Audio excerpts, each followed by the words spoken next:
अब तक आपने देखा। अपने घर में कौन है ऐसा जो छुप छुप के इसकी मदद करेगा? तेरी लाडली बहू। उस दिन जब मैं तेरे पास आया तो वो अचानक से ऊट पटांग चीजें करके वो कुर्सी पे बैठ गई थी। तो उस दिन उसी आदमी को छुपा रही थी ना। जी लक्की जी, मुझसे इतनी बड़ी बात क्यों छुपाई? लक्की जी मेरी मजबूरी समझने की कोशिश कीजिए। मैं नहीं चाहती थी कि उनकी सगाई में कोई भी अड़चन हो जाए। आपकी हिम्मत कैसे हुई इस घर में घुसने की? कोमल, ये क्या बदतमीजी, और वो भी दामाद जी के साथ। दामाद बाबू, अब आगे। दामाद जी, अब किस बात का इंतजार है? अरे अंगूठी लीजिए और छोटों को पहनाइए।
तन्ने बाल कटवाने की क्या जरूरत थी? अरे तन्ने पता भी है कि तेरे पे लंबे बाल कितने जचते थे।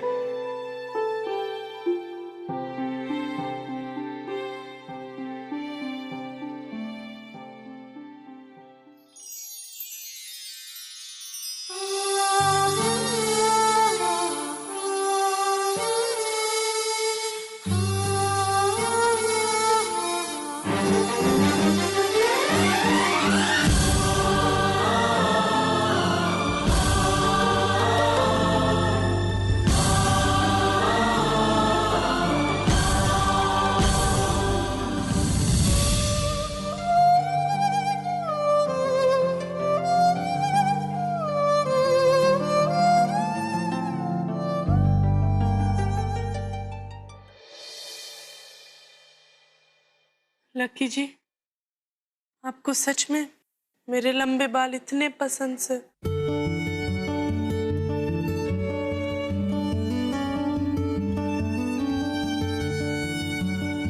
देख बड़ो, मैं कोई कवि तो हूं ना जो 4 लाइनों में बता दूं कि मैंने तेरे लंबे बाल कितने पसंद से। हाँ, यो जरूर बता सकता हूं कि तेरे इन लंबे बालों के साथ साथ मैंने तू भी बहुत पसंद से। सच? हाँ बोलो। मैंने तो लग रहा से कि मेरे जीवन में प्यार की बारिश होने वाली सर।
अरे किन ख्यालों में खो रखी से? अच्छा सुन, मैंने तेरे से एक जरूरी बात करनी से। इधर जी रहिए ना। हो गया जो हमने वो इतनी सारी तैयारियां मिलकर करी ना, और जो हमें कामयाबी मिली उससे ना मैं बहुत खुश हूँ, और उस वजह से वो भी बहुत खुश है। और इब्ना मैंने एक फैसला किया से, आज से हम हर छोटा और हर बड़ा काम मिलके करेंगे। बोल मंजूर से? देखी मेरे साथ?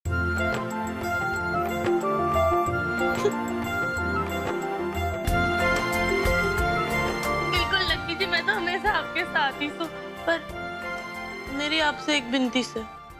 क्या? आप हमेशा जो गुस्सा हो जाते हो ना मेरे पे, और ज्वालामुखी की तरह फट जाते हो और अंगार बरसाने लगते हो, वो इब के बार नहीं हो सकता। आपको ठंडे दिमाग से काम लेना होगा। अरे जरा डायलॉग बाजी मत कर। अच्छा, डायलॉग से याद आया, आप वो वाला डायलॉग फिर से दोहराइए ना। कौन सा? वही कि आपको मेरे लंबे बाल घने पसंद से। बोले ना लक्की जी। तेरी ये जुबान ना कैंची की तरह तेज। इस कैंची से तेरे बाल काट दूं? हिम्मत नहीं है आपकी बाल काटने की। इतने पसंद जो है आपको मेरे लंबे बाल। मैं एक बात बोलूं, तन्ने ना 24 घंटे इंसान चाहिए तो तेरी ये बकवास सुन सके। ये बकवास ना से लक्की जी, यो तो आपके दिल की गहराई में छिपी हुई बात से। इतनी गहराई में न जा, डूब जावेगी। और यो बकवास थी।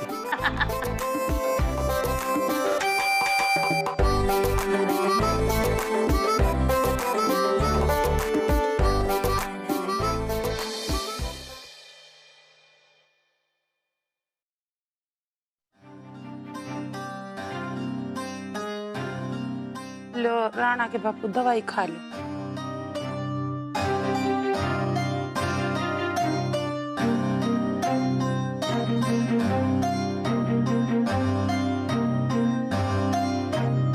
ऐसा क्या हो गया राणा के बापू जो इतनी गहरे सोच में डूब रहे हो?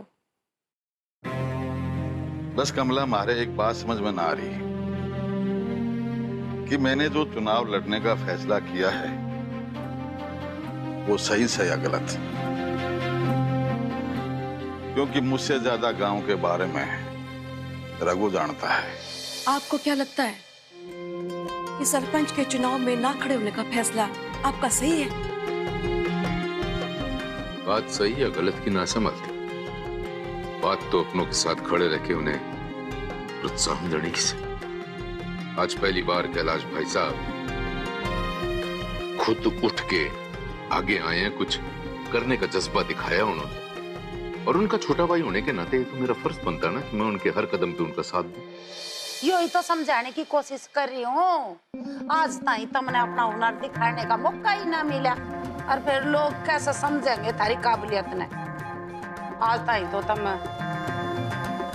जो देवर ने कहा वही करते आए हो, उनके हाथ तले तो ही ना लिकड़ पा रहे हो। पर हाँ, भगवान ने तुम्हें मौका दिया है आज अपने आप को साबित करने का। माफ करना, पर आप भी जानते हो कि सरपंच बनना कोई आसान काम ना से। इतने जरूरी फैसले करने होते हैं, इतने सारे काम होते हैं, बड़ा पेचीदा काम है यो, हर किसी के बस का ना है। क्योंकि ये कहना चाहती है कि कैलाश भाई साहब ये सरपंच का कार्य करने के योग्य नहीं है, सक्षम ना से। अपनी काबिलियत पे शक ना करो, अपने आप पे भरोसा करो। मुझे थारे पे इतना भरोसा है, तुम सरपंच बनोगे और सरपंच बन के ऐसा काम करोगे कि आज तक किसी सरपंच ने ना करया होगा। मुझे भरोसा है थारे। मैं तो सिर्फ इतना कहना चाहती हूँ कि आप इतने सालों से इस पूरे गांव की सेवा करते आए हो, गांव वालों के अधिकार के लिए, उनके विकास के लिए लड़ते आए हो, तो ये सारे काम आप किसी औपचारिक पद पे बैठ के करो। हमारे को भाई साहब की काबिलियत पे, क्षमता पे कोई शक ना से, लेकिन मैं सिर्फ इतना जानती हूँ कि इस गांव के सरपंच बनने के योग्य, उसके काबिल सिर्फ आप ही हो। ये बात तो माननी पड़ेगी कमला, तेरे जैसी धर्मपत्नी पाके मारा तो भाग ही खुल गया, जो बखत बखत पर अपने पति और बालका ने सही दिशा दिखावस है। बिल्कुल ठीक कहा बाबूजी आपने। ठीक उसी तरीके से जैसे पिंकी जी मारे को वक्त वक्त पे सही दिशा दिखाती है।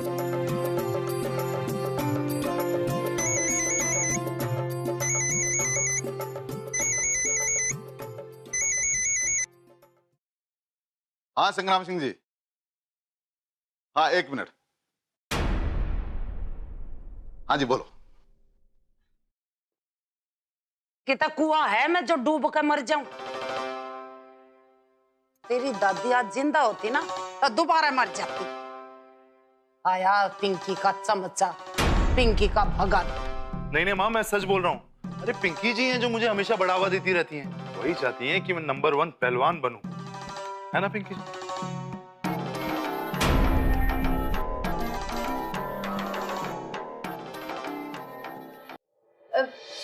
क्या हुआ नाना जी? परेशान लग रहे हो आप। पिंकी जी मैं ये सोच रहा हूँ कि आखिर मेरी माँ को गुमराह किया किसने? गुमराह? मतलब कैसा बावला फोटो खींचने वाला था वो जिसने फोटो खींची? अरे उसके अंदर फूफा जी की शक्ल ही नहीं दिख रही।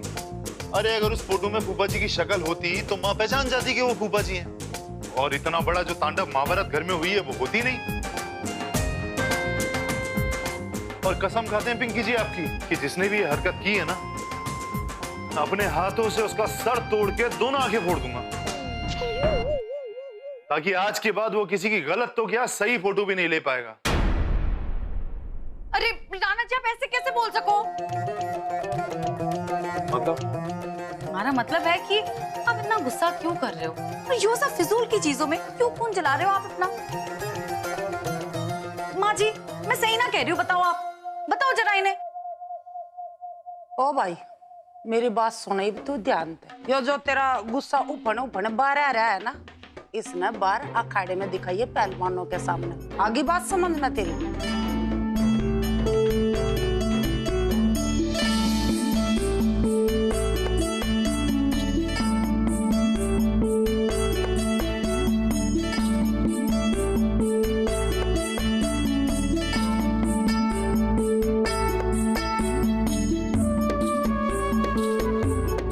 बड़ों ने आपको इसलिए बोला कि आप उसका साथ ना दें क्योंकि वो चाहती से कि घर में सुख शांति बनी रहे।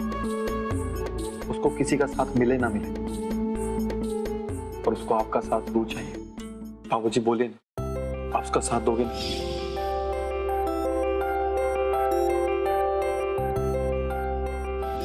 आज के बाद मैं तेरी सारी बातें ना बहुत ध्यान से सुनूंगा।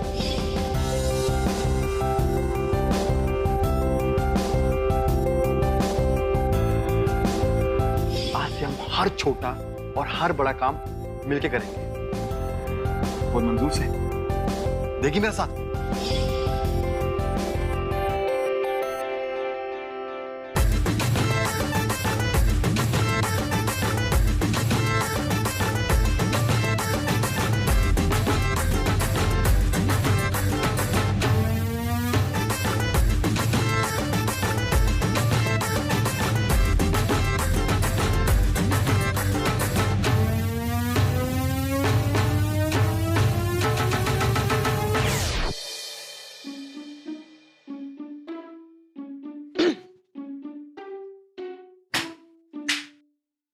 बहुत मच्छर है,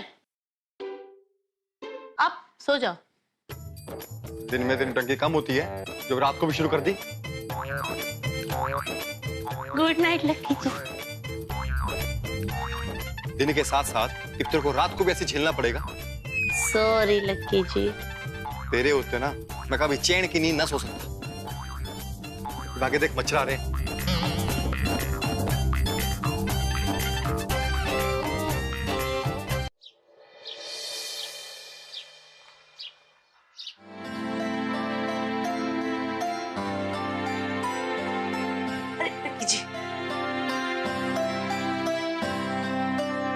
अरे बड़ो इतना तामझाम किस बात का? मन ने कुछ शादी के कार्ड मंगवाए से, आप इनमें से एक पसंद कर लो ना। शादी का कार्ड? तू दोबारा शादी कर रही है? मुन्ने बुला लियो। कीजिए आप भी ना, ये छोटो बुआ के लिए से। अरे बावली हो गई है, छोटू बुआ के ब्याह के लिए कार्ड? अरे भूल गई तू उस दिन बुआ ने क्या कहा था? अरे बुआ जी ने साफ साफ कहा था कि उनको उनकी शादी में ना कोई बाहर का लोग नहीं चाहिए, सब घर के हों। अब इतने सारे कार्ड बनवा के घर में प्रसाद की तरह बांटेगी? आप बिल्कुल सही कह रहे हो लक्की जी।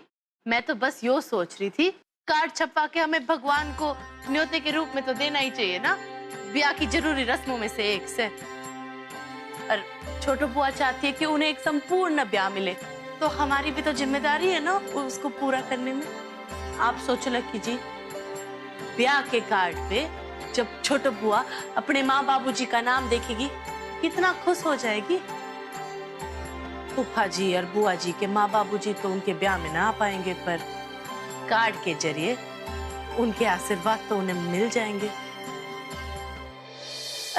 मैं ऐसा नहीं बोल रही हूँ कि हम 1000 कार्ड बनवा के पूरे गांव में बांट दे, बस 2 ही कार्ड, एक भगवान के लिए और दूसरा छोटो बुआ के लिए, यादगार के तौर पे।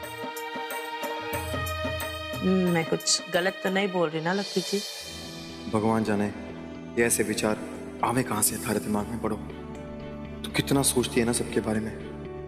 बोले ना लक्की जी, कौन सा वाला?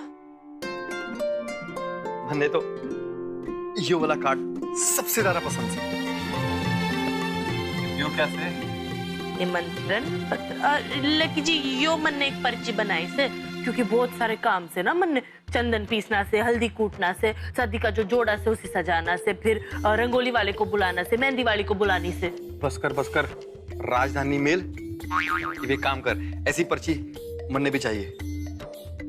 तो काम बराबर का करेंगे ना। आप हल्दी कहाँ कूटोगे लक्की जी? आप पकवान बनाओगे क्या? क्यों? जब हम दोनों ने कहा था कि हम दोनों सारे काम मिलकर करेंगे और हर काम में हम एक दूसरे के साथ ही होंगे, तो ये होनी चाहिए ना। ला दे मन्ने, मैं फोन में इसकी फोटो खींच लूं।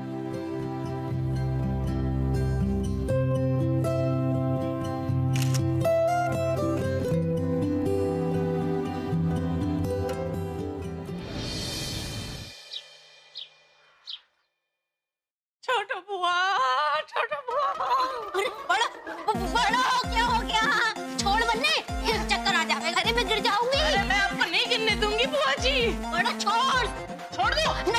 ना थोड़ी बात हाँ के बाद से बावड़ी हो गई के? मैं क्या बताऊं छोटू बुआ, आपके ब्याह के बारे में सोच के मैं इतनी खुश हूँ, मैं आपको क्या बताऊं। पता से आपको लक्की जी ने बोला कि वो मेरे साथ हर काम में हाथ बटाएंगे, वो मेरे बराबर के साथ ही बनेंगे, और उन्होंने मेरी जो पर्ची थी ना उसका फोटो भी निकाला। मैं क्या बताऊं, मेरी सूरत और सीरत की बात ही कुछ अलग से, और ऊपर से मेरे लंबे बाल, कमाल, बेमिसाल। क्या करूं बुआ जी, मन्ने तो पता से कि यो सब मेरी वजह से ही हुआ है। अच्छा, अरे वाह, तो थारी वजह से यो सब हो रहा से? ना बुआ जी, यो सब तो सिर्फ और सिर्फ आपकी वजह से हुआ है। लक्की जी और मेरे बीच जो अच्छा वक्त शुरू हुआ वो सिर्फ आपकी वजह से है। आप इसे ही अपना आशीर्वाद बना के रखना, और मन्ने उम्मीद से कि एक ना एक दिन लक्की जी मन्ने दिल से अपनी पत्नी के रूप में स्वीकार कर लेंगे। हाँ बड़ो क्यों ना, हमारा आशीर्वाद थारे और लक्का के संग हमेशा रहेगा। और जो तो मैं दिल से भी चाहे हूँ कि तुम दोनों जल्द से जल्द प्रेम के बंधन में बंध जाओ।